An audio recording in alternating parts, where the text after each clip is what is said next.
Cecilia. Thank you. The president also said today that in the last 2 weeks, he's learned a lot and that terrorism is far greater, and that terrorism is a far greater threat than people understand. That sounds like he is telling the American public that they have something to fear. Is there a specific threat that he is talking about? And should the American public, based on that statement right there, be fearful? No, but I think the American people should understand that the president's committed to doing this. We face a very, very real threat in ISIS and radical Islamic terrorism, and that we've got to do everything he can, and that the reason that he is taking the steps that he is because we must remain ever vigilant.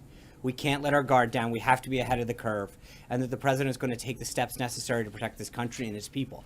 And that the idea that we should sit back and not fully appreciate the constant threat that we're in. It's week after week, month after month that we're hearing of another instance, lone wolf, et cetera, that is going throughout this country.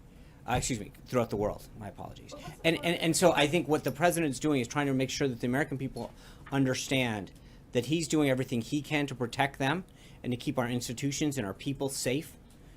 And so this is not something that we can rest on our laurels, that we can't understand. He was just down at CENTCOM and SOCOM a Monday morning, getting a full briefing of the threat that we face from around the world and their motives. And I think that that's something that he weighs very heavily on his mind when he meets with these people, gets these briefings, meets with the Green Beret soldiers, that he recognizes that there are so many people out there putting their life on the line to protect this country, and to make sure that we understand the threats, and that it is his job and his obligation to do everything within his power to take that information and do what he can to protect the country. And so just to put a pin in it, I just want to be clear.